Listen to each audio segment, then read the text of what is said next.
The neural alert chimed softly against Maya Chen's temple at 5:47 a.m., dragging her from sleep with the gentleness of expensive technology she couldn't afford. The basic model implant, 3 generations behind current standards, buzzed with Brooklyn Children's Hospital's scheduling algorithm, reminding her of the double shift that would keep her away from Danny for 14 hours. Maya silenced the alert and rolled over to check on her son. Danny lay curled in his narrow bed, his 8-year-old face peaceful in the blue glow of the sleep optimization system she'd bought second-hand from a tech disposal warehouse. His neural trainer, a cracked, outdated device that would embarrass any child in Manhattan, flickered weakly on his nightstand, managing his REM cycles with the persistence of obsolete circuitry. She kissed his forehead, breathing in the scent of childhood and the faint ozone of budget electronics. "Good morning, my brilliant boy." Danny stirred but didn't wake, his neural patterns displayed on the trainer's tiny screen showing the deep theta waves that marked his most creative sleep phase. Maya had learned to read those patterns years ago, back when his father decided that raising a neurodivergent child was too much work for a rising cryptocurrency executive. Their apartment in Brooklyn Heights was exactly what her family expected: modest, practical, unremarkable. 1 bedroom, 1 bathroom, a living room that doubled as Maya's office and Danny's play space. The furniture came from thrift stores and estate sales, the art from Danny's school projects, and Maya's own photographs.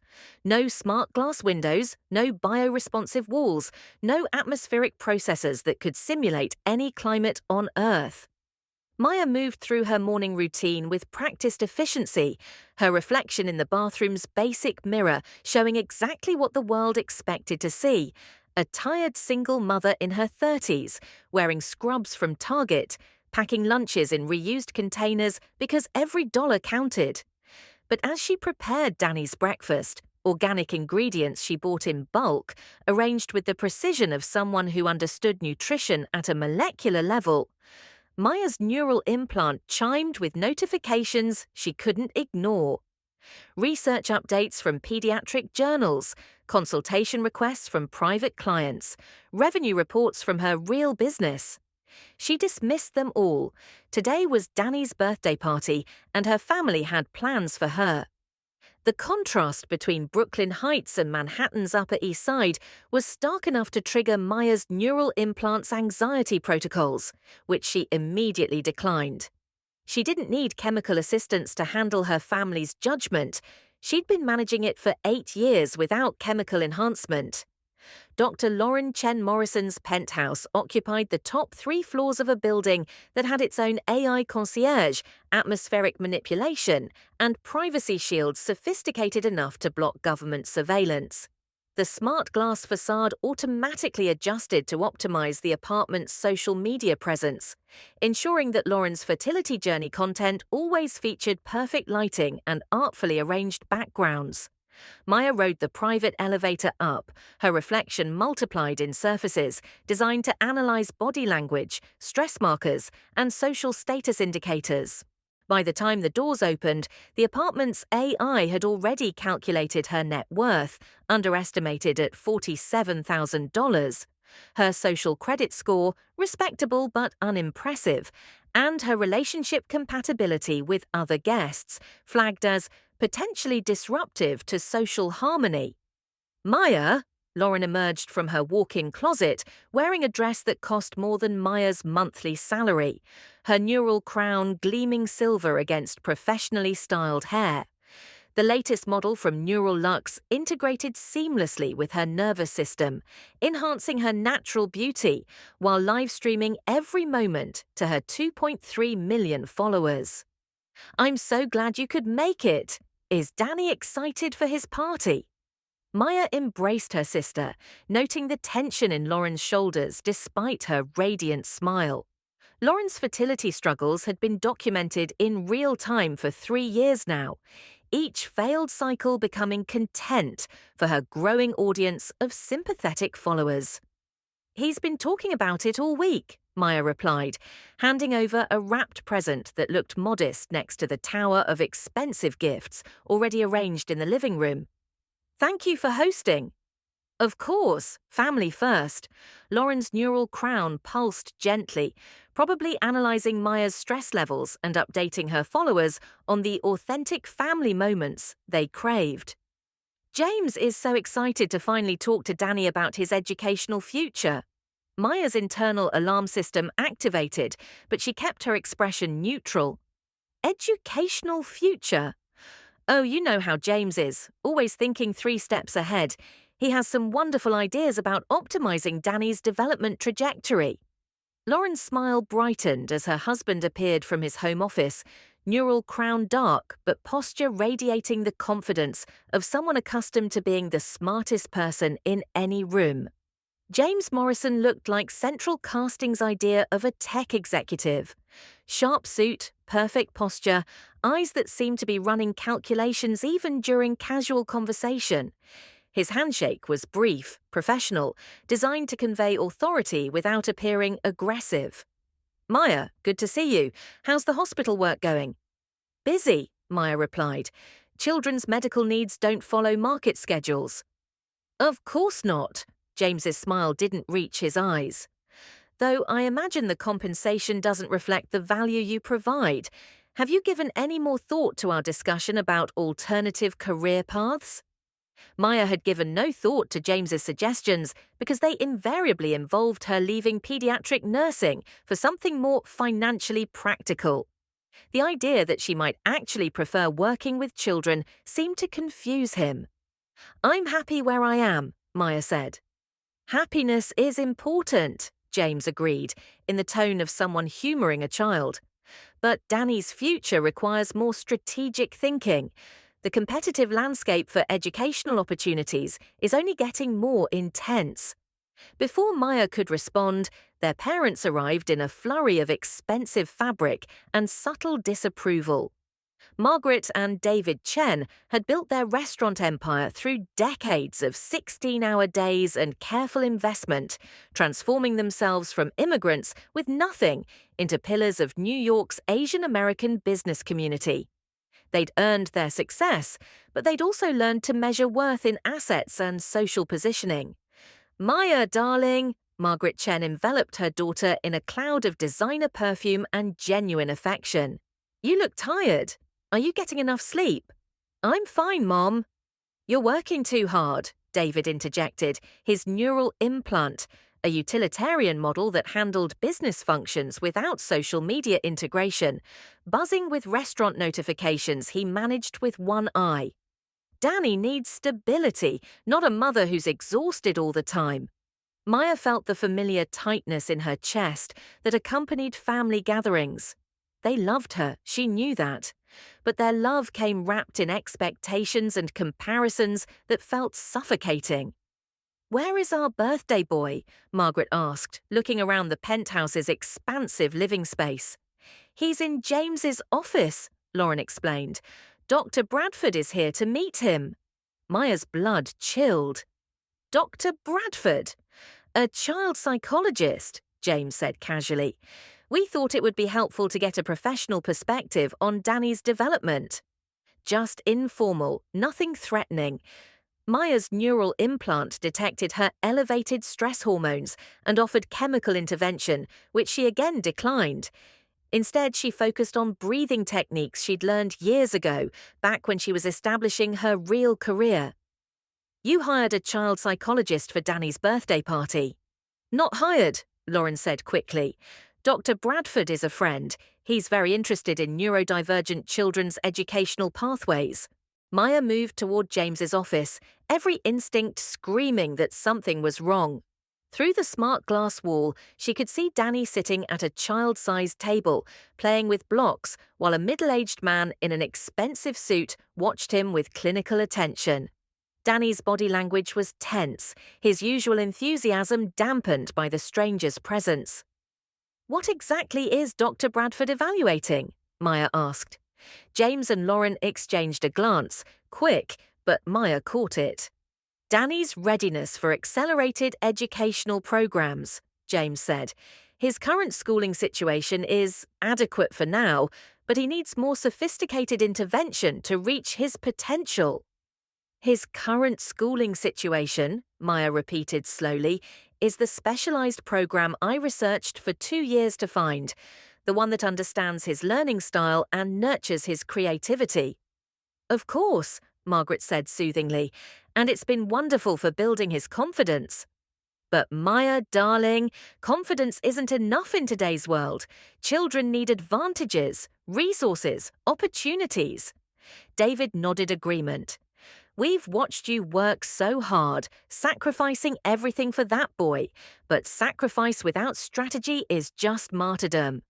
Maya looked around the penthouse at her family's concerned faces, seeing the intervention they'd orchestrated with the precision of a corporate takeover. Dr. Bradford was documenting Danny's behavior. Lauren was live-streaming their family moment to millions of followers. James was probably running financial projections on the cost of Danny's current education versus their proposed alternatives. They'd cornered her with love. "And your strategy is?" Maya asked quietly. Lauren's neural crown pulsed as she accessed prepared talking points. "Danny could live here during the week. Best private school in Manhattan, specialized tutors, all the educational resources money can buy.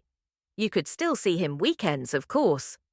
"James has already researched the legal frameworks," Margaret added. "Temporary guardianship arrangements that would give Danny stability while allowing you to maintain your maternal rights." Maya felt the ground shifting beneath her feet. This wasn't a birthday party. It was a custody negotiation disguised as family concern. "You want to take my son?"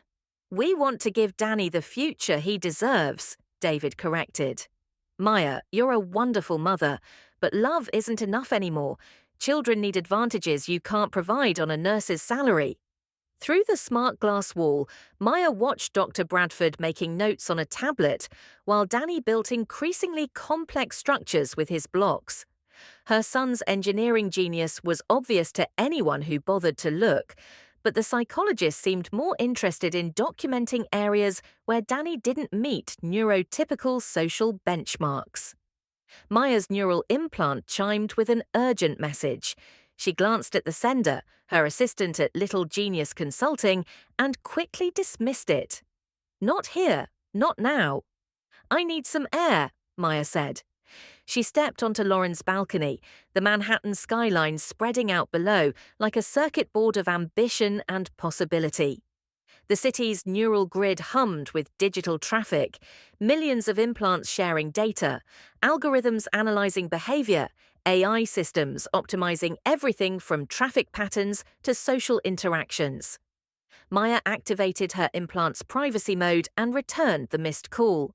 "Maya?" Thank God, her assistant's voice was tight with stress. "We have a problem. The Singapore Ministry of Education wants to accelerate their consultation timeline. They're threatening to go with the Hong Kong firm if we can't deliver the autism integration protocols by next month." Maya closed her eyes. The Singapore contract was worth $12 million, more than her family's restaurant empire generated in a year. But accepting it would mean revealing her true career, the success she'd hidden to teach Danny that worth wasn't measured in bank accounts. "Push them back 2 weeks," Maya said quietly. "I'll handle it." "Maya, they specifically requested you. The minister's son is on the spectrum, and your research on neurodivergent learning systems is exactly what they need. You're the only consultant in the world who's cracked the code on—" "I said I'll handle it." Maya ended the call and returned to the penthouse, where her family was arranging themselves around the dining table with the precision of a staged photograph. Lauren's neural crown captured every angle, turning Danny's birthday dinner into content for her fertility journey narrative. Dr. Bradford emerged from James's office carrying a tablet full of observations and the expression that suggested he'd found exactly what he'd been hired to find. "Well?" Lauren asked eagerly. "Danny is a remarkable child," Dr. Bradford said carefully. "Very intelligent, creative, obviously loved, however." He paused, consulting his notes. There are some concerns about his current educational environment. He shows signs of understimulation, social isolation, and potentially inappropriate dependency on his mother for emotional regulation. Maya felt her hands clench into fists. Every word was calculated to build a case for Danny's removal from her care. What does that mean, practically speaking? James asked. It means Danny would benefit significantly from a more structured environment, specialized tutoring, social integration programs, perhaps even residential educational opportunities that could provide the intensive intervention he needs. Danny looked up from his blocks, his 8-year-old face confused by the adult conversation happening around him. Mum, what's residential educational mean? Maya met her son's eyes, seeing the intelligence that her family dismissed as quirky behavior. Danny understood more than he let on. He always had. It means some people think you'd learn better living somewhere else during school, Maya said honestly. Danny's expression shifted, becoming carefully neutral in the way that meant he was analyzing a threatening situation. But I like learning with you. Of course you do, sweetheart, Margaret said gently. But sometimes what we like isn't what's best for us. Maya watched her son process this information with the systematic thinking that made him extraordinary. Danny's neural patterns weren't typical, but they were brilliant. He could see connections that escaped most adults, solve problems that stumped trained engineers, create solutions that hadn't occurred to anyone else. He was also building something under the dining table with his blocks, his hands moving with practiced precision, while his eyes stayed focused on the adult conversation. Danny, Maya said quietly, what are you building? A listening device, Danny replied matter-of-factly. Like in spy movies, I wanted to record everyone talking about my future without me. The table fell silent. Dr. Bradford blinked in surprise. Lauren's neural crown automatically paused its live stream to avoid broadcasting something potentially problematic. James was the first to recover. That's very creative, Danny, but adults need privacy sometimes when we're making important decisions. Why? Danny asked. It's my future. Shouldn't I get to hear what you're planning? Maya felt a surge of pride that she carefully concealed. Danny had inherited more than just her intelligence. He'd inherited her instinct for cutting through social manipulation to reach the truth underneath. You're absolutely right, Maya said, earning sharp looks from her family. Danny, would you like to hear what everyone thinks you should do with your life? Before anyone could object, Maya activated the apartment's smart glass walls, displaying Danny's current academic performance, his standardized test scores, and his creative projects on the transparent surfaces surrounding the dining room. The data told a clear story. Danny wasn't falling behind. He was years ahead in mathematics, engineering, and creative problem-solving. His social isolation consisted of preferring books and building projects to typical childhood activities. His inappropriate dependency was actually a secure attachment to a mother who understood his neurodivergent needs. Maya, James said carefully, where did you get access to Danny's complete academic records? Maya smiled for the first time all evening. I requested them from his school. Amazing what parents can access when they know how to ask. Lauren's neural crown flickered with incoming social media notifications. Her followers were asking about the family drama unfolding in the background of her fertility content.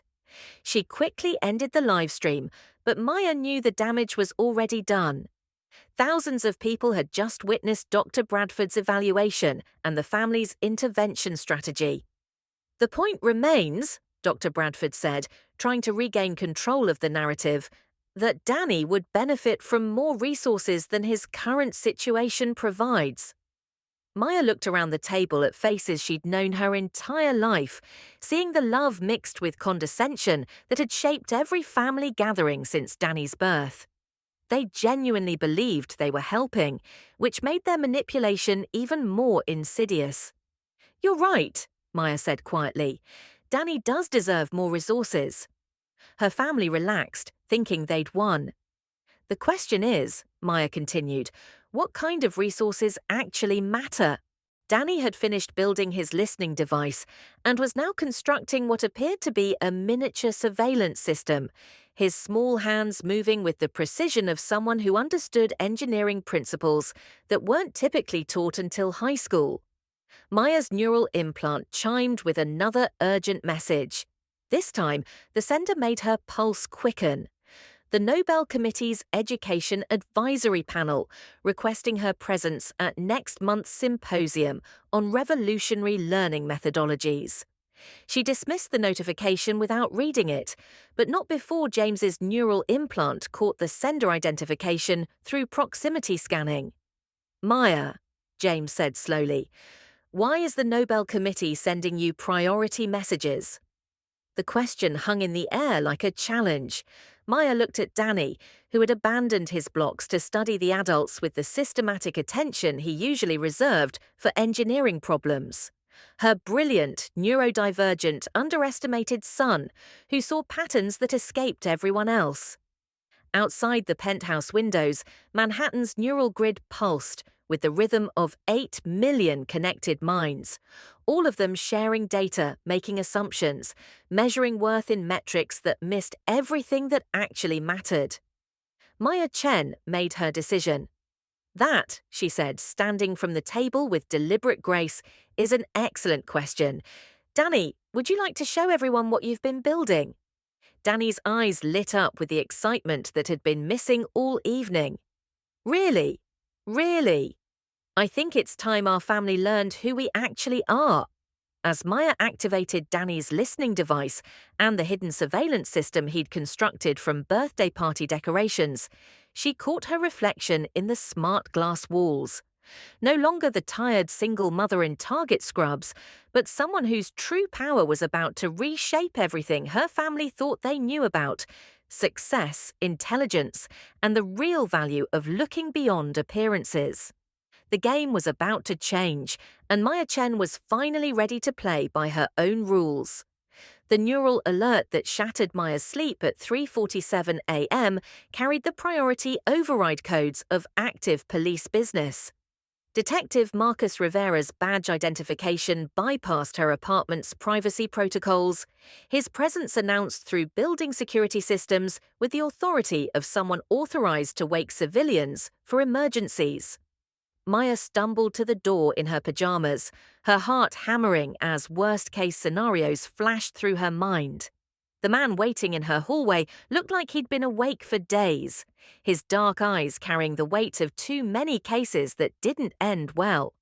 His neural implant was government issue, utilitarian design focused on function over status, but Maya noticed personal modifications that suggested someone who dealt with trauma regularly.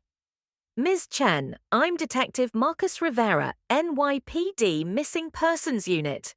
His voice was rough with exhaustion but respectful. Careful. Your family reported your son Daniel missing approximately 3 hours ago. Maya's legs went weak. Missing? Danny was at his birthday party, at my sister's apartment. Marcus consulted his neural display, data streams painting the air between them in soft blue light. According to the initial report, Daniel vanished during the party. Your sister Dr. Lauren Chen Morrison indicated he was last seen around 8 p.m. The timeline crashed over Maya like ice water. She'd left the party early, overwhelmed by the custody intervention disguised as birthday celebration. Danny had been safely building surveillance devices in James's office when she'd kissed him goodbye. I need to get back there, Maya said, reaching for her jacket. The building's been searched by security and AI systems, Marcus replied, stepping closer. Maya caught the scent of coffee and something else, a woodsy cologne that seemed at odds with his government-issue neural implant. I need to ask about Daniel's behavior patterns and your family dynamics. Something in Marcus's approach felt different from her family's earlier performance. He was asking questions like someone who actually wanted answers rather than confirmation of predetermined conclusions. You said my family reported him missing, not me. Marcus nodded, his neural implant flickering as he accessed case files. Your sister called it in, said you'd left early and they couldn't reach you. Maya checked her own interface, finding 17 missed calls and 34 messages. Her privacy mode had blocked everything except genuine emergencies, a setting that apparently didn't include family manipulation disguised as concern.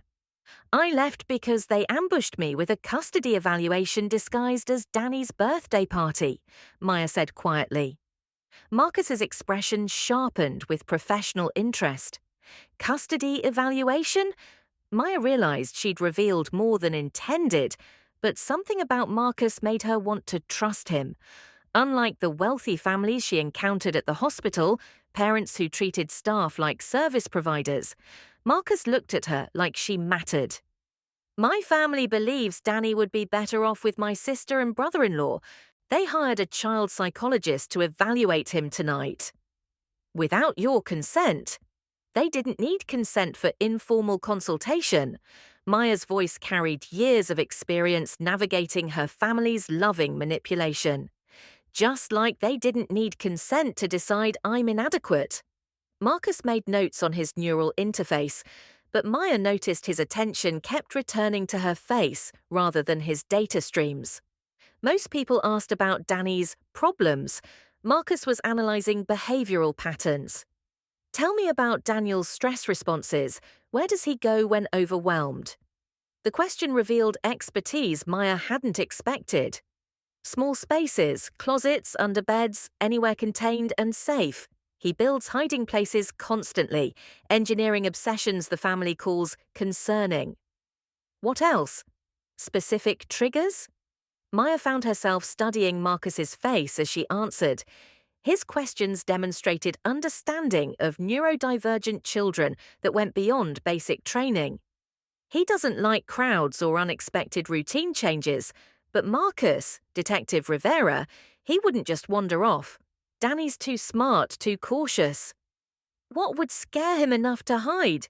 Maya thought about the evening's intervention, Dr. Bradford observing Danny like a specimen, the casual discussion of residential facilities while assuming Danny wasn't listening. Adults planning his future like he wasn't in the room. Danny understands more than people think if he heard them discussing custody arrangements. Marcus leaned forward, and Maya caught herself noticing how his eyes focused entirely on her when she spoke. Not polite attention, but genuine engagement. You think he overheard something specific? Danny has exceptional hearing and pattern recognition. He builds listening devices for fun, not maliciously, but because the engineering fascinates him. Maya's voice grew stronger, discussing her son's capabilities. If adults discussed his custody while assuming he wasn't paying attention, he would have recorded every word. Recorded how?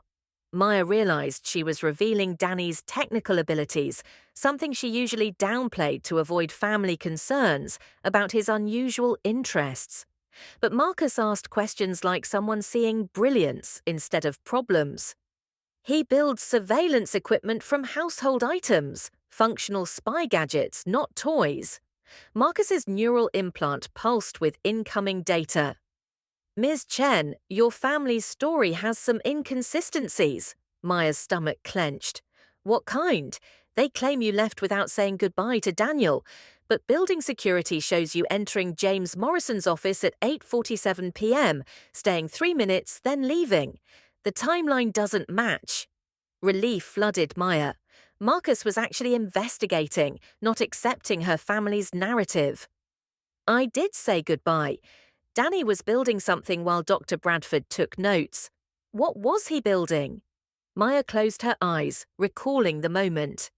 A listening device, sophisticated acoustic design for improvised materials. Marcus made more notes, his attention split between data streams and Maya's apartment details. She found herself hyper-aware of his presence, how he examined Danny's innovations without judgment, while most visitors, especially family, struggled to hide their assessment of her modest lifestyle. These are impressive, Marcus said, studying Danny's engineering projects on makeshift shelves. Circuit boards from discarded electronics, mechanical systems from recycled materials, design sketches resembling graduate-level concepts. Danny sees possibilities where others see junk, Maya said, pride warming her voice. He gets that from you. The observation caught Maya off guard. Why do you think that? Marcus gestured around the apartment. Educational materials organized by developmental stage, adaptive learning tools customized for Danny's needs, photographic documentation of creative projects arranged like professional portfolios. This isn't just supportive parenting, this is specialist-level optimization for gifted development. Marcus met her eyes directly. Where did you learn to think like this? Maya's neural implant chimed with an urgent call. Lauren, probably panicking about the investigation expanding beyond their controlled narrative. Maya declined, but Marcus's police scanner detected the caller. Your sister's been trying to reach you for hours, Marcus observed. Lauren wants to manage the crisis, not solve it. Maya realized how harsh that sounded. I love my family, but they have different priorities. Such as? Maya moved to Danny's workstation, running fingers over his latest project, a miniature environmental monitoring system tracking air quality throughout their building. They measure success in status and bank balances. I measure it in whether Danny feels safe being himself. Marcus's neural implant flickered with another data stream. His expression grew troubled. Miss Chen, I need to ask something. Think carefully before answering. Has your family discussed legal guardianship for Daniel? Maya's blood turned ice. Why? Because James Morrison contacted a family attorney at 9:23 p.m. tonight, 36 minutes after Daniel was reported missing. The implications crashed over Maya like a tsunami.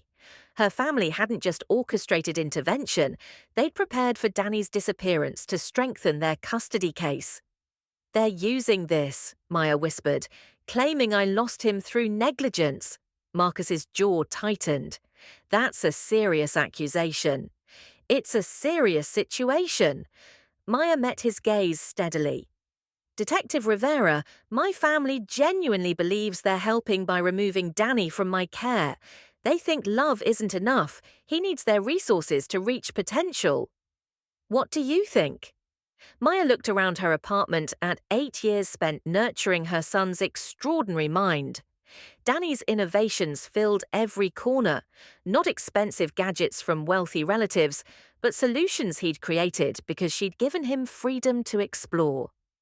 I think potential is developed, not purchased. Marcus was quiet, his neural implant processing data streams Maya couldn't see.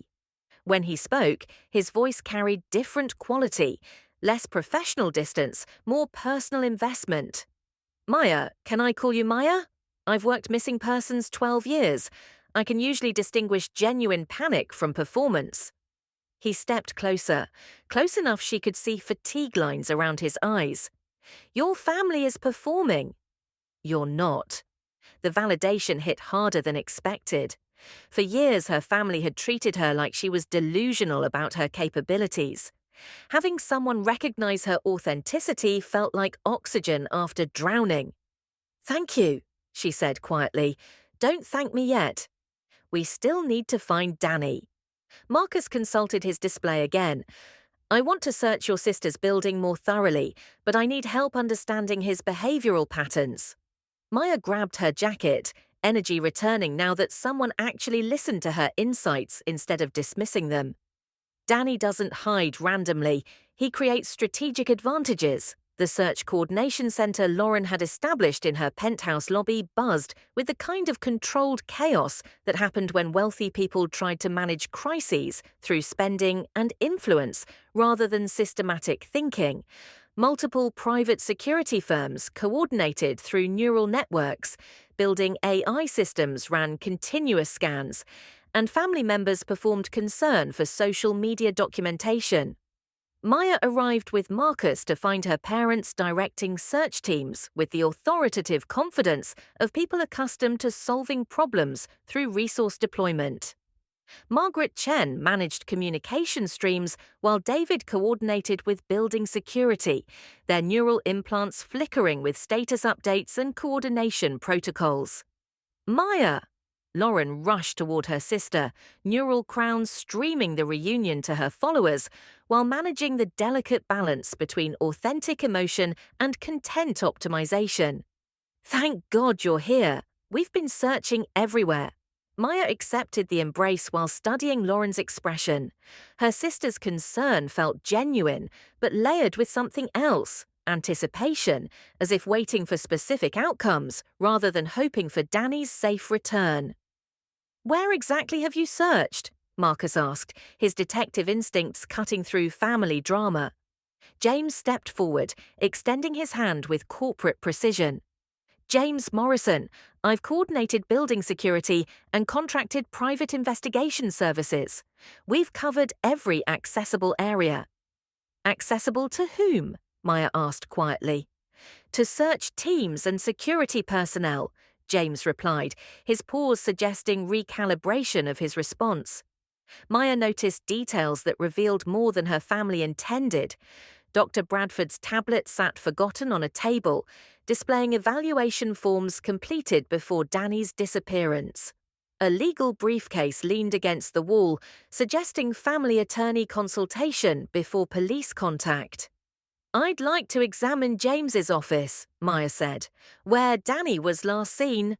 Of course, James replied quickly, too quickly, though security already examined it thoroughly. Inside the penthouse, Maya observed the contrast between public spaces designed for social media and private areas, revealing careful staging. Lauren's living room looked magazine perfect, but surveillance equipment disguised as decorative elements suggested content creation was full-time occupation. My sister documents everything, Maya explained when Marcus noticed the cameras. Including tonight? Marcus asked. Lauren's neural crown flickered defensively. I turned off live streaming when Danny went missing. This is family business. But Maya noticed hidden recording systems still active, status lights glowing among Lauren's fertility journey memorabilia. Her sister was still documenting, still creating narrative, still performing even in crisis. James's office occupied a penthouse corner with smart glass windows offering panoramic Manhattan views. The space impressed, holographic displays, adaptive furniture, atmospheric controls responding to occupant biometrics. But Maya focused on Danny's presence evidence, scattered blocks, incomplete constructions, child-sized chair positioned near James's desk.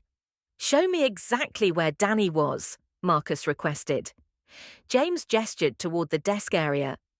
Playing with blocks while Dr. Bradford observed behavioral patterns, building something elaborate. I wasn't paying attention to specific design. Maya knelt beside Danny's abandoned construction, immediately recognizing sophisticated engineering principles her son had implemented. The block arrangement wasn't random play, it was functional device design. This isn't a toy, Maya said quietly. It's an acoustic amplification system. Marcus crouched beside her, studying the construction with professional interest. Amplification for what? Maya traced the device design, recognizing Danny's systematic problem-solving approach. For listening to conversations in other rooms. Danny built surveillance equipment from children's blocks. The implication hung in the air like a challenge. If Danny had conducted surveillance during psychological evaluation, he would have recorded everything, not just Dr. Bradford's assessment, but family private discussions about custody arrangements. Lauren's neural crown flickered with anxiety algorithms. Maya, you're making Danny sound like he was spying. He was gathering information, Maya corrected. There's a difference. Marcus activated his police scanner, examining Danny's construction for electronic components hidden among wooden blocks. Ms. Chen, your son integrated actual recording devices into this assembly. This isn't play. This is sophisticated surveillance equipment. James's expression shifted, corporate confidence replaced by genuine concern. Are you saying Danny recorded our private conversations? I'm saying Danny is brilliant enough to recognize when adults discuss his future without including him, Maya replied, and smart enough to document evidence. Marcus stood, attention moving from Danny's construction to the office's smart glass windows. If Daniel was conducting surveillance, he'd need strategic positioning to observe without detection. Where would he go? Maya studied the office layout, thinking like her son. Danny wouldn't just hide, he'd position for optimal information gathering while maintaining escape routes and communication capabilities. The ventilation system, Maya said with certainty. Danny's studied building schematics since age 6. He'd know every maintenance access, every utility corridor, every space designers assumed would never need human access. Marcus consulted his neural interface, accessing building blueprints through police databases. Ventilation infrastructure connects all floors with maintenance access throughout.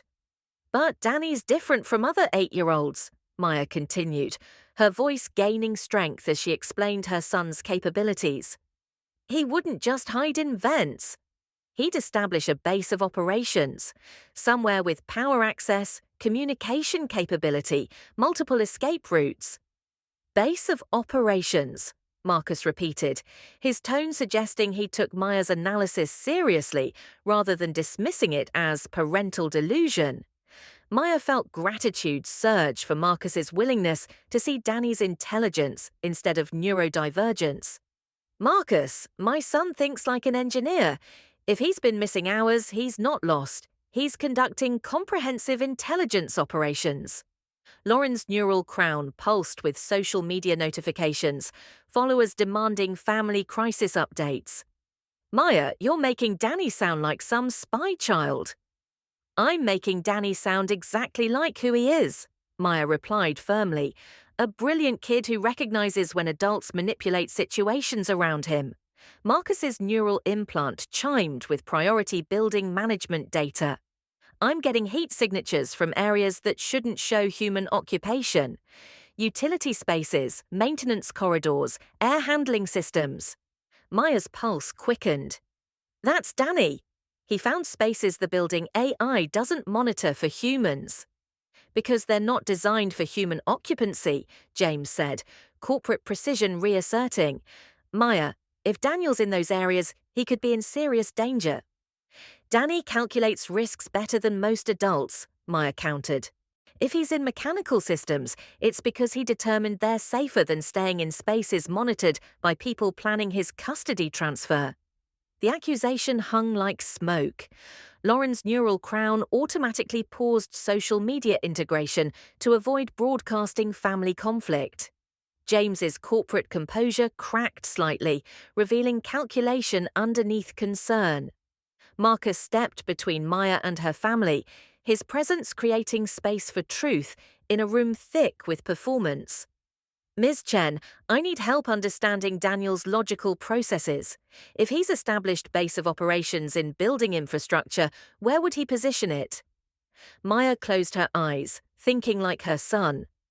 Danny would want power access for recording equipment, communication access to monitor adult conversations, multiple escape routes if discovered. Most importantly, strategic advantage over people who thought they were smarter than he was. Lauren's building has smart glass exterior walls, Maya said, opening her eyes with sudden realization. Environmental controls for those systems require distributed processing nodes throughout the structure. Processing nodes, Marcus repeated.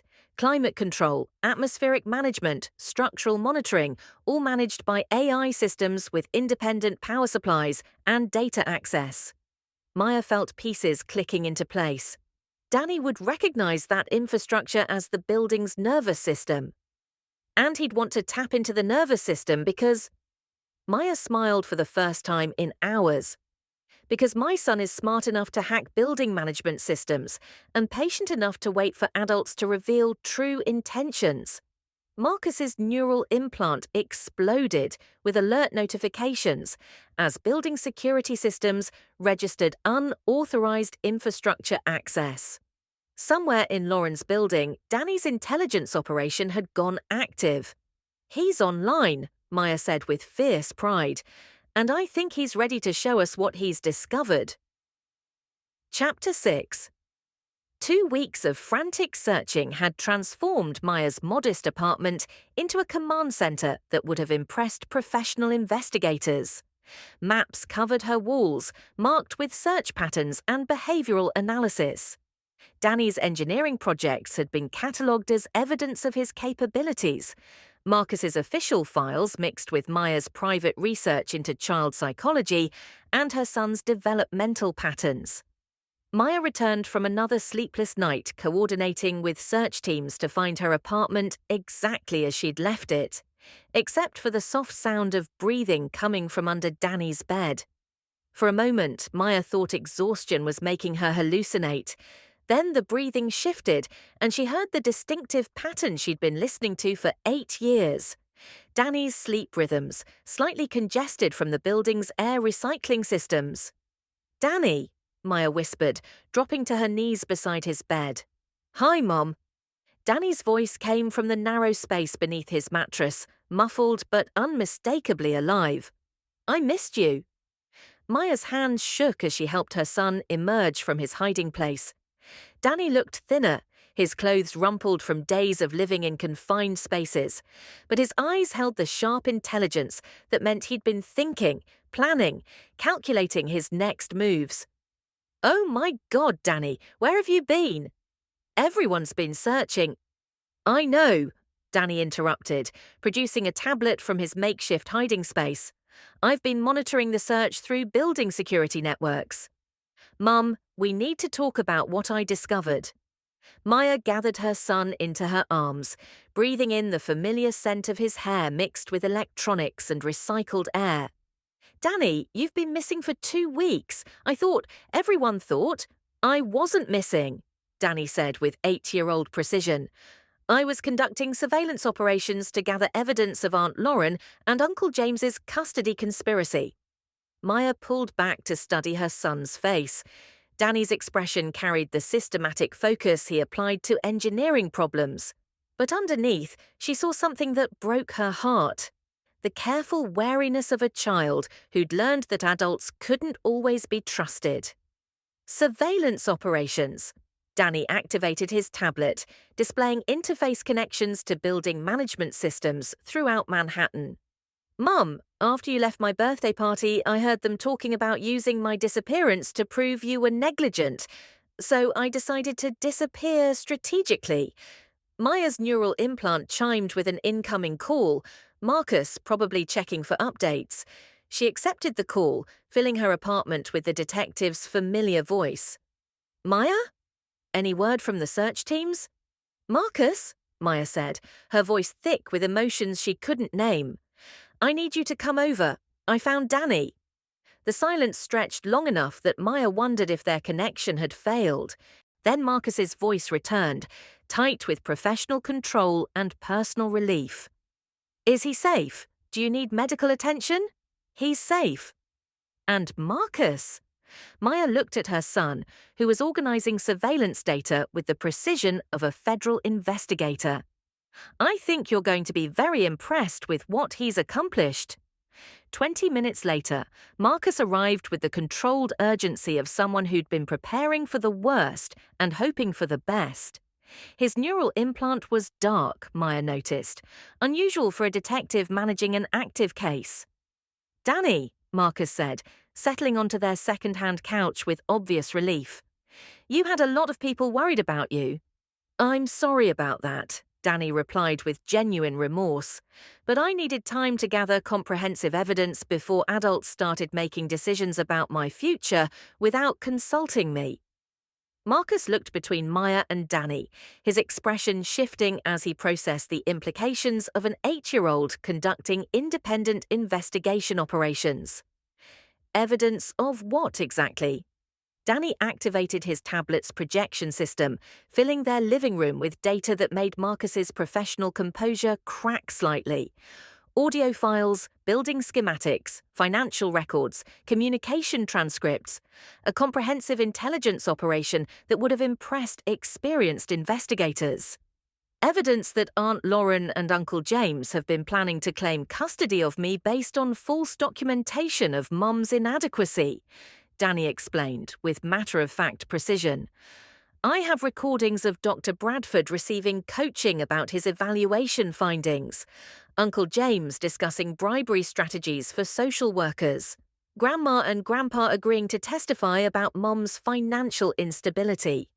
Marcus leaned forward, studying the data with professional interest that quickly became professional respect. Danny, how did you gather all this? Building surveillance systems, communication network access, and strategic positioning in areas adults assume children can't reach, Danny replied. Plus, everyone underestimates kids who seem too interested in engineering. Maya watched Marcus process her son's capabilities, seeing the moment when the detective realized he was dealing with someone extraordinary rather than simply missing. You've been living in building infrastructure for 2 weeks. Danny nodded. I established base of operations in Aunt Lauren's building's environmental control systems, power access, communication monitoring, multiple escape routes. I documented everything. Marcus's neural implant flickered as he accessed official case files. Danny, the search teams have been looking for you constantly. Why didn't you come forward? Because I needed adults to reveal their true intentions without knowing I was watching, Danny explained. Mom taught me that people show their real values when they think no one important is paying attention.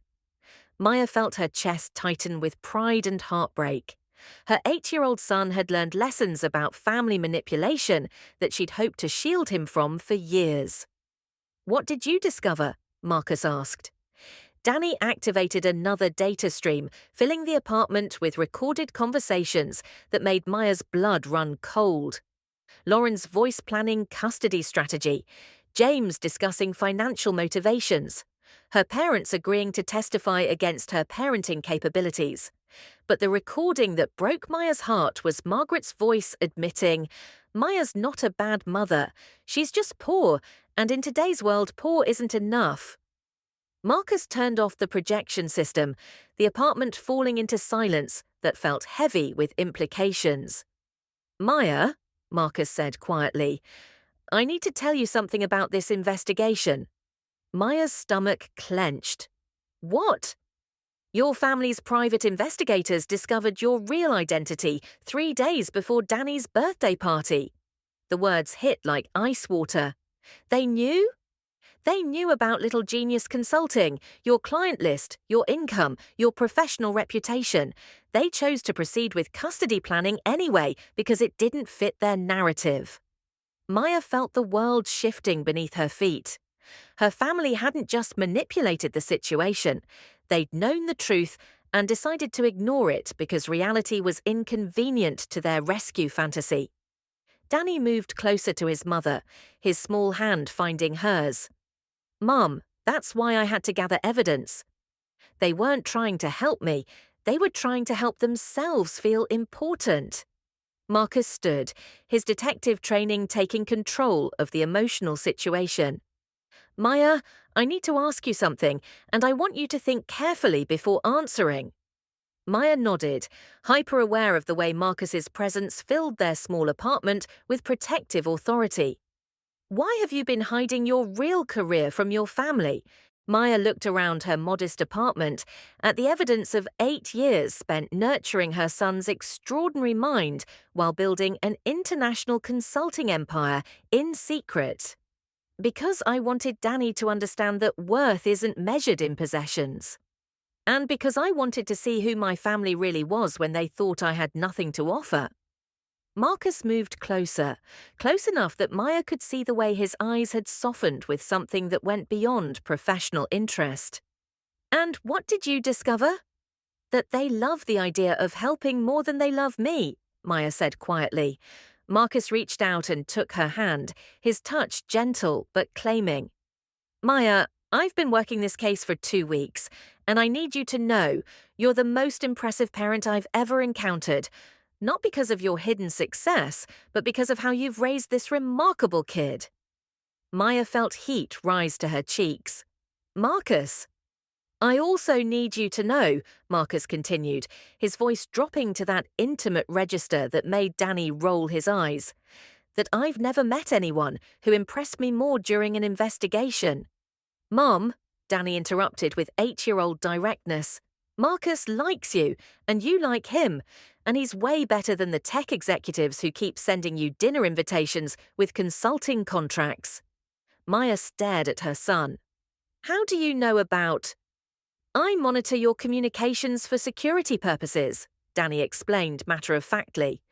You get a lot of romantic interest from wealthy men who want to date successful women. Marcus is different. Marcus laughed, the sound warm and genuine. Different how? You liked Mom before you knew she was successful, Danny said. That's better.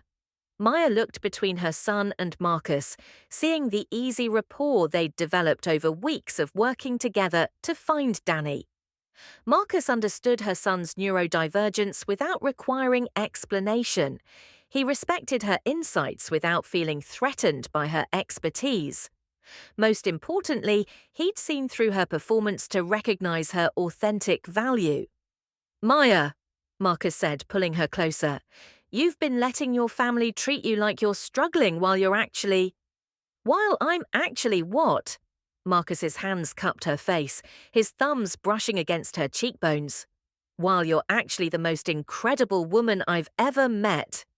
Their kiss was interrupted by Danny making gagging sounds from his position on the couch, but Maya caught her son's satisfied expression. He'd been orchestrating their romantic connection with the same systematic approach he applied to engineering projects. So, Danny said when they finally broke apart, are we ready to show our family who we really are? Maya looked at her son, brilliant, strategic, determined to protect their family unit through intelligence rather than manipulation. Then she looked at Marcus, honest, protective, attracted to her authenticity rather than her hidden success. Yes, Maya said, feeling stronger than she had in years. I think it's time for some truth-telling. Marcus smiled with obvious satisfaction and territorial pride. Maya, I have a suggestion about how to handle your family. What kind of suggestion? The kind that gives them exactly what they've been asking for, Marcus replied. The truth about who you really are. As Maya began planning her family's education about success, authenticity, and the difference between loving someone and controlling them, she realized that the greatest revenge wasn't getting even. It was getting happy with people who appreciated rather than diminished her true value. The game was about to change, and Maya Chen was finally ready to stop playing by other people's rules.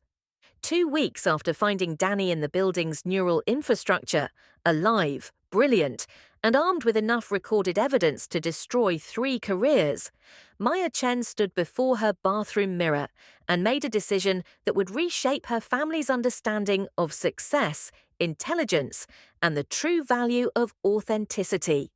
The woman reflected in the smart glass surface bore little resemblance to the tired single mother in Target scrubs who'd endured her family's intervention. Tonight's Maya wore a dress that whispered expensive restraint, charcoal silk that complemented her skin tone without screaming designer labels. Her hair fell in waves that suggested professional styling while maintaining approachable elegance. Most importantly, her posture radiated the quiet confidence of someone who'd stopped apologizing for taking up space. Her neural implant chimed with a priority message from Dr. Elena Rodriguez, Harvard's leading researcher in pediatric cognitive development. Maya, the Singapore consultation is generating global interest. 3 more governments want to discuss your autism integration protocols. When can we schedule? Maya dismissed the notification without reading the full message. Tonight wasn't about building her empire, it was about revealing the empire she'd already built while her family planned her son's custody transfer. Danny emerged from his room wearing his favorite button-down shirt and the expression of someone prepared for intellectual warfare.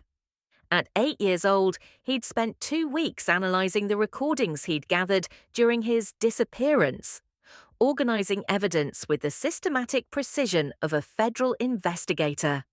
"Mum, are you sure about this?" Danny asked, settling onto their second-hand couch with a tablet displaying audio files organised by legal relevance. "Once they know who you really are, we can't go back to pretending." Maya sat beside her son, breathing in the familiar scent of his shampoo mixed with the electronics he'd been tinkering with all afternoon. "Do you want to go back to pretending?" Danny considered the question with the seriousness he applied to engineering problems. "I liked it when they underestimated us. It made them careless. But I'm tired of Aunt Lauren treating me like a project that needs optimization." Danny's voice carried the weight of an adult who'd been forced to understand family dynamics beyond his years. "And I want Marcus to be part of our family officially, not just because he's investigating missing persons." Maya smiled at her son's blunt assessment of their romantic situation. Marcus Rivera had become a daily presence in their lives, ostensibly closing the case, but obviously drawn by something deeper than professional duty. Their connection had evolved from mutual respect to genuine affection, built on Marcus's recognition of both Maya's hidden expertise and Danny's extraordinary capabilities. "Are you ready to show them what we've discovered?" Maya asked. Danny activated his tablet, displaying audio waveforms that represented hours of surveillance data. "I've got everything. Lauren coaching Dr. Bradford on his evaluation findings, James discussing bribery strategies with family lawyers, Grandma and Grandpa agreeing to testify that you're financially unstable." Maya felt the familiar ache of family betrayal, but it was tempered by pride in Danny's strategic thinking. Her 8-year-old son had conducted a counterintelligence operation that would impress professional investigators. "Danny, what you did was brilliant, but I need you to understand. Tonight changes everything. Once our family knows who we really are, they'll either accept us authentically or they'll be too embarrassed to keep treating us like charity cases," Danny finished. "Mum, I've been analysing their behavioural patterns. They don't love us less than they love success. They just don't understand that we are successful." Maya's neural implant chimed with an incoming call from Marcus, his badge identification triggering priority override protocols. She accepted the call through her apartment's audio system, filling the space with his warm voice. "Maya, I'm downstairs with something that might interest you before tonight's dinner." "What kind of something?" Maya asked, noting Danny's immediate attention to the detective's tone. "The kind that suggests your family's custody manipulation extends beyond private conversations," Marcus replied.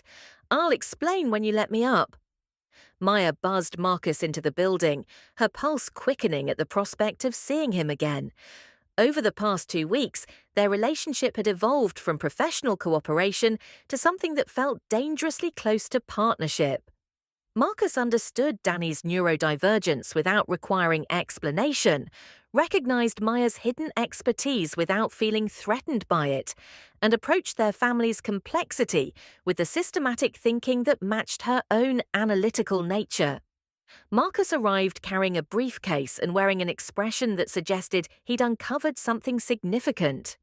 His neural implant was dark, unusual for a police detective, and his posture radiated the controlled energy of someone prepared for confrontation. "Evening, Dr. Chen," Marcus said, his use of Maya's professional title making Danny grin with satisfaction. "You know about Mom's consulting business?" Danny asked. "I know about a lot of things," Marcus replied, settling into their small living room with the easy familiarity of someone who belonged in their space.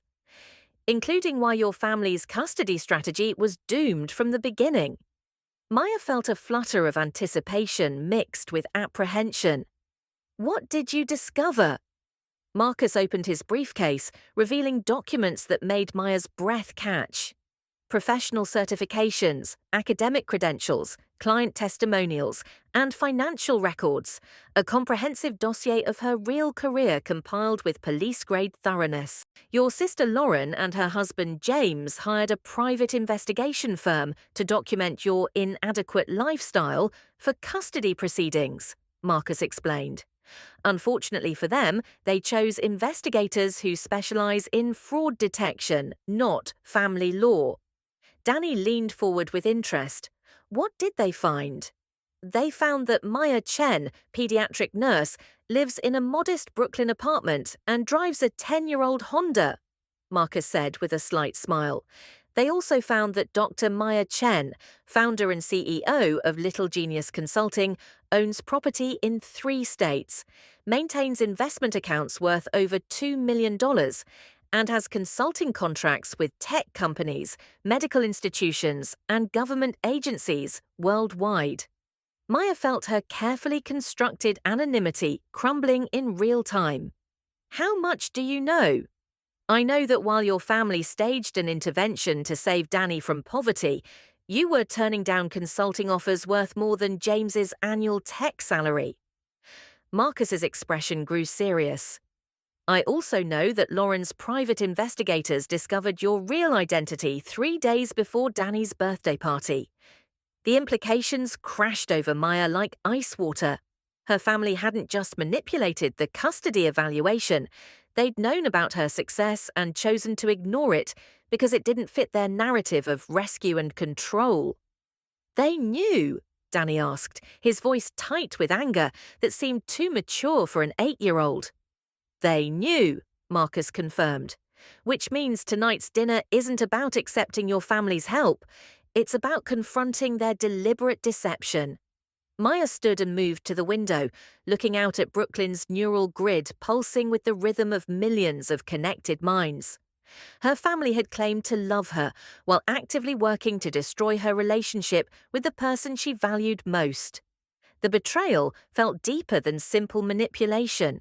It was a fundamental rejection of who she actually was.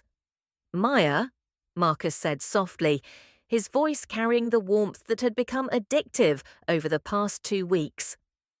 There's something else you should know before we go to dinner. She turned back to face him, noting the way Danny watched their interaction with analytical interest. Her son had been pushing for Maya to make it official with Marcus since the detective had started bringing them dinner and helping with Danny's engineering projects. James Morrison's tech company has been hemorrhaging money for the past year, Marcus continued. Cryptocurrency investments, failed AI projects, regulatory fines for data privacy violations. He's been using Lauren's medical practice income to cover business losses while maintaining the appearance of success. Maya felt pieces clicking into place.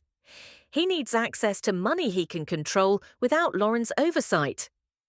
And a custody arrangement that positions him as Danny's guardian would give him legal access to any assets held in trust for the child's benefit, Marcus explained, including assets from Danny's wealthy mother's estate. Danny's tablet chimed with an alert from his surveillance system.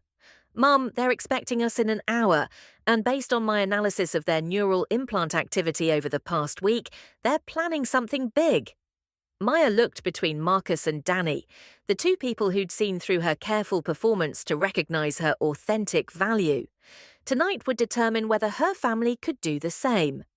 Are you ready for this? Marcus asked, standing and moving closer to Maya. Close enough that she could smell his cologne mixed with the metallic scent of police-grade electronics. No, Maya admitted, but I'm tired of being ready for other people's versions of my life. Marcus smiled, the expression transforming his face from professional competence to something warmer and more personal. Good, because the Maya who built an international consulting empire while raising a brilliant kid deserves a family that appreciates what she's accomplished. Danny made gagging sounds from the couch, but Maya caught his satisfied expression. Her son had been orchestrating their romantic connection with the same systematic approach he applied to engineering projects. Danny, Maya said, are you ready to show our family who we really are? Danny activated his tablet, displaying an interface that connected to building surveillance systems throughout Manhattan. "Mum, I've been ready since I figured out how to hack Aunt Lauren's social media algorithms. Tonight's going to be very interesting." As Maya gathered her purse and prepared to confront the family that had spent years underestimating her intelligence, she realized that tonight would determine more than just Danny's custody situation. As Maya gathered her purse and prepared to confront the family that had spent years underestimating her intelligence, she realized that tonight would determine more than just Danny's custody situation. It would reveal whether her family's love was conditional on her maintaining the performance they preferred, or whether they could accept the successful woman she'd always been. Marcus offered his arm as they prepared to leave, a gesture that felt both chivalrous and supportive.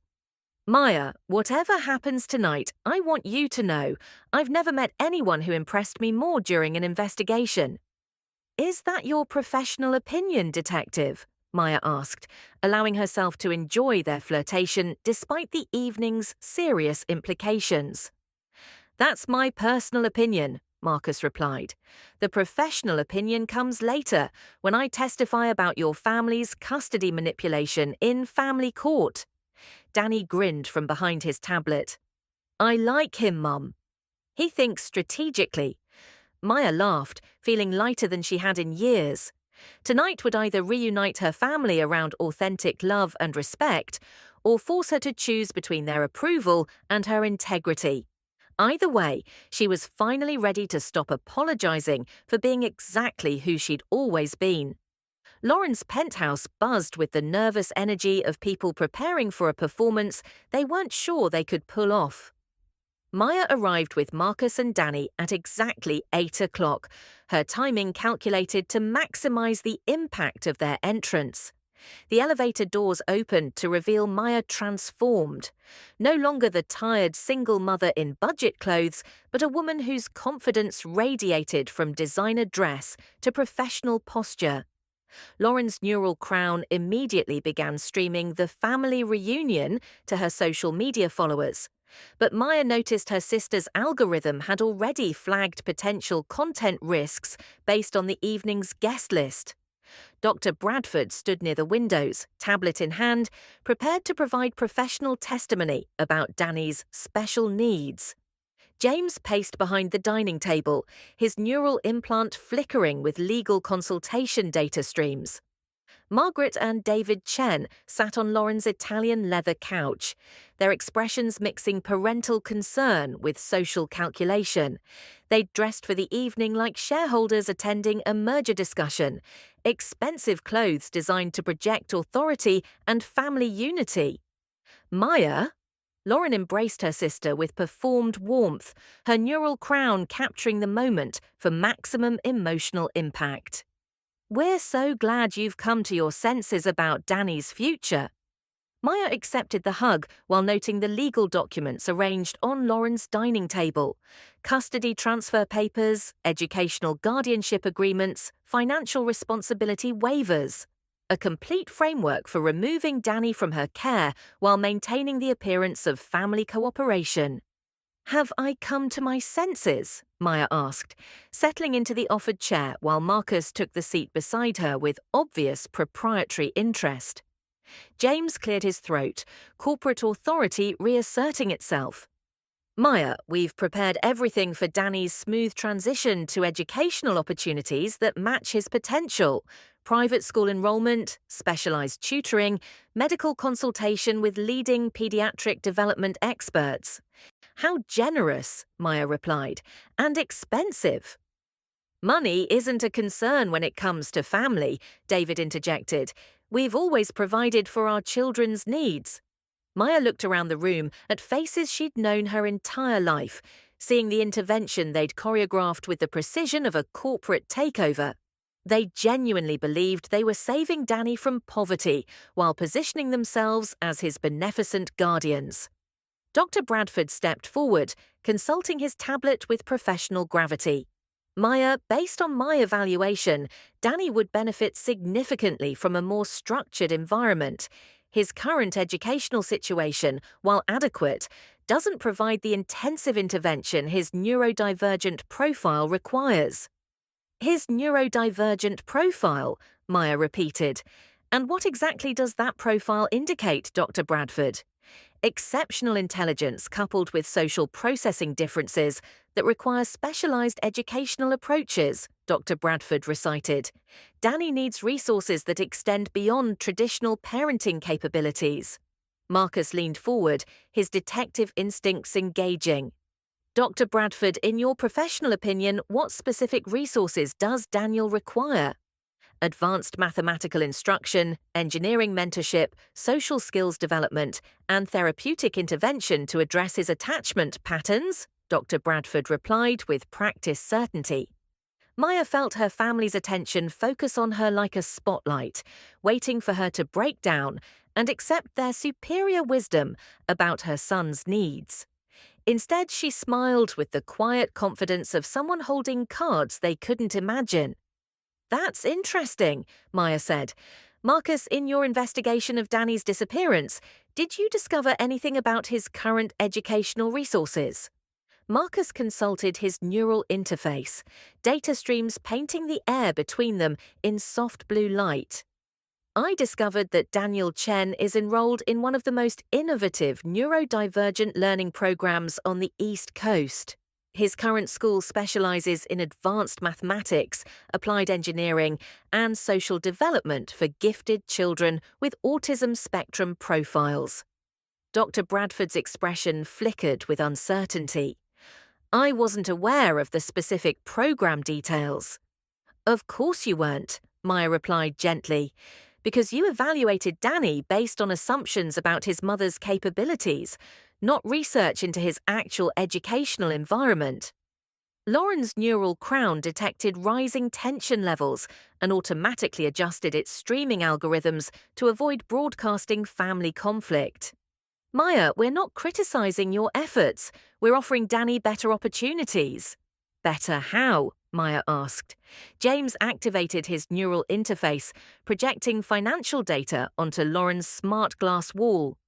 Better funding, better facilities, better professional support. Maya, Danny deserves advantages that a single mother's salary simply cannot provide. The projection displayed comparative cost analyses, private school tuition, specialized tutoring, medical consultations, educational technology. Hundreds of thousands of dollars that painted Maya's nursing income as inadequately modest. Maya studied the financial projections with the analytical precision her family had never bothered to recognize. James, these are impressive numbers. Tell me, what's your current annual income from the tech company? James's corporate composure wavered slightly. That's not relevant to Danny's educational needs. Isn't it? Marcus interjected, his police training cutting through social politeness. Because according to financial records subpoenaed during the investigation, your company has been operating at a loss for the past 18 months. The room fell silent, except for the soft hum of neural interfaces processing implications they hadn't anticipated. Maya stood gracefully, moving to Lauren's smart glass wall where James's financial projections still glowed with authoritative certainty. May I? Before anyone could object, Maya activated her corporate neural interface, not the basic model she wore publicly, but the professional grade system that managed Little Genius Consulting's global operations. Her access codes overrode Lauren's residential system, replacing James's projections with data that made several family members audibly gasp. Little Genius Consulting LLC, Maya announced as her company's homepage materialized on the wall. Founded 2019, specializing in pediatric cognitive development and educational optimization for neurodivergent children. Margaret leaned forward, her neural implant struggling to process the information flooding the display. Maya, what is this? This is my actual career, Maya replied, her voice carrying the authority of someone who'd stopped performing humility. client testimonials from tech executives, medical professionals, and government officials worldwide, research publications in pediatric development journals, speaking engagements at Harvard Medical School, Stanford's Department of Psychology, and the International Conference on Autism and Learning. Dr. Bradford's tablet slipped from his hands as recognition dawned. Dr. Maya Chen? You're the researcher who developed the integrated learning protocols for high-functioning autism. I am, Maya confirmed. I'm also the consultant who designed educational frameworks currently used in 12 countries for neurodivergent children's development. Lauren's neural crown had automatically paused its social media streaming as algorithms detected content that could damage her carefully curated brand. Maya, I don't understand. If you have this career, why are you working as a hospital nurse? Because I love working with children, and because Danny needs to understand that worth isn't measured in job titles or bank balances, Maya replied. I've been teaching him that character matters more than credentials. Marcus smiled with obvious pride and attraction. Maya, why don't you tell them about the Singapore consultation? Maya's neural interface chimed with a perfectly timed call. Dr. Elena Rodriguez from Harvard, responding to the evening's scheduled consultation update. Maya accepted the call on speaker, filling Lauren's penthouse with the voice of academic authority. Maya? I hope I'm not interrupting, but the Singapore Ministry of Education is eager to accelerate their timeline. The minister specifically requested your autism integration protocols for their national school system. The contract is worth $12 million over 3 years. Maya ended the call casually while her family stared in shock at the financial implications they'd just witnessed. $12 million, David repeated slowly. Per contract, Maya clarified. I currently maintain consulting agreements with 6 governments, 14 medical institutions, and 43 private educational organizations worldwide.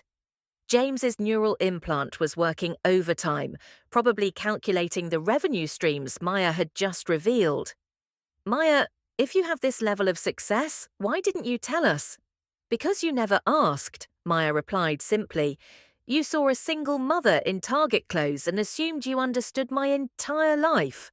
Danny had been quietly observing from his chair, but now he stood and moved to his mother's side with the systematic precision of someone implementing a carefully planned strategy. Mum, should I show them what I recorded during my intelligence operation? Danny asked, his 8-year-old voice carrying adult implications. Lauren's neural crown flickered with panic algorithms. Intelligence operation? Danny activated his tablet, connecting to Lauren's building systems through back doors he'd established during his disappearance. Audio files began playing through the penthouse's sound system. Conversations the family had assumed were private. Lauren's voice filled the room. Dr. Bradford, we need you to emphasize Maya's financial instability and Danny's need for structured intervention. James's response followed. The private investigators confirmed she drives a 10-year-old Honda and lives in a 1-bedroom apartment. That evidence supports our custody petition. Margaret's voice joined the recording. Maya's a good mother, but good intentions aren't enough in today's world. Danny needs advantages. David's agreement. We have to save that boy from poverty, even if Maya can't see past her pride. Maya watched her family's expressions shift from confusion to recognition to horror as they realized the scope of Danny's surveillance operation and their own recorded conspiracy. Dr. Bradford had gone pale. These recordings, this was supposed to be confidential consultation. Confidential from Maya, Danny corrected with devastating precision. Not confidential from the person whose future you were planning without his input. Marcus stood, his detective training taking control of the situation.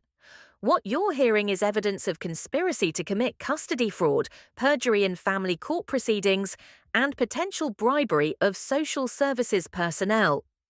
Lauren's neural crown had automatically archived the evening's content for legal protection, but Maya noticed her sister's hands shaking as she processed the implications of their exposed manipulation. "Maya," Margaret said desperately, "we didn't know about your success.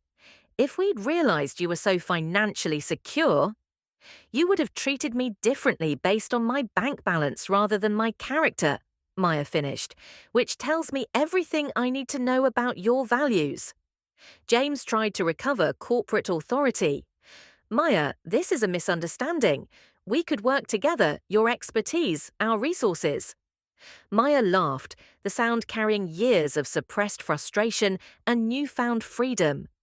"James, I make more in a month than your company's quarterly profit. I don't need your resources." The perfect revenge had nothing to do with violence or cruelty. It was simply the revelation of truth that exposed her family's assumptions as willfully ignorant and fundamentally disrespectful. Marcus moved closer to Maya, his support obvious and territorial. "Maya, I've been wanting to ask you something since this case started." The entire room focused on the detective, whose investigation had unraveled their carefully planned manipulation. "Would you have dinner with me?" Marcus asked, his voice carrying warmth that made Maya's chest tighten. "Somewhere that doesn't involve missing persons reports or custody conspiracies." Before Maya could answer, Danny grinned from behind his tablet. "Mum, say yes." Marcus is way better than the tech executives who keep sending you consulting offers and dinner invitations. The room erupted with the realization that Maya had been turning down wealthy suitors while her family plotted to save her from loneliness and financial inadequacy. Maya looked around at faces she'd known her entire life, seeing them clearly for the first time. People who'd claimed to love her while actively working to control her choices and undermine her competence. "Yes," Maya said to Marcus, her voice carrying the confidence of someone who'd finally stopped apologizing for her authenticity. "I would love to have dinner with you." As Marcus smiled with obvious satisfaction and Danny cheered from behind his surveillance equipment, Maya realized that tonight had given her everything she'd never known she wanted. A family that saw her worth, a partner who celebrated her success, and the freedom to stop performing humility for people who measured love in bank statements. The greatest revenge, Maya discovered, wasn't getting even. It was getting happy on her own terms, with people who appreciated rather than diminished her authentic self. Epilogue. 6 months later. The wedding reception at Maya's Foundation headquarters buzzed with the kind of energy that came from people who genuinely enjoyed each other's company, rather than people performing social obligations. Maya and Marcus had chosen to celebrate in the space where her real work happened, a converted warehouse in Brooklyn that housed Little Genius Consulting's research laboratories, educational development centers, and the new program providing free services to single parents of neurodivergent children. Maya's wedding dress was vintage elegance, silk that whispered rather than shouted, designed to move gracefully through her professional world while marking the most important personal milestone of her adult life. Marcus wore his dress uniform with the quiet pride of someone who'd earned rather than inherited his accomplishments. Danny served as ring bearer with the systematic precision he applied to all engineering projects, but his speech during the reception would be remembered for its 8-year-old wisdom about family, authenticity, and the difference between being provided for and being truly loved.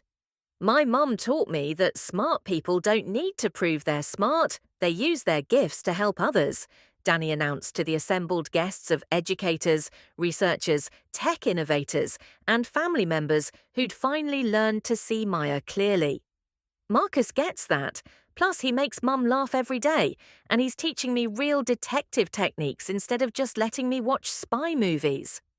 The laughter that filled the space was warm, genuine, and completely different from the performative responses Maya remembered from family gatherings that had treated her son like a problem requiring optimization. Lauren approached during a quiet moment, her neural crown dark for the first time in years.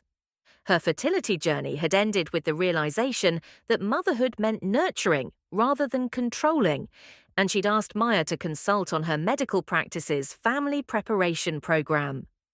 "Maya, I owe you more than an apology," Lauren said, her voice carrying the humility of someone who'd discovered uncomfortable truths about her own motivations. "I was so desperate to be a mother that I forgot what motherhood actually means." Maya embraced her sister, breathing in the familiar scent of expensive perfume mixed with genuine remorse.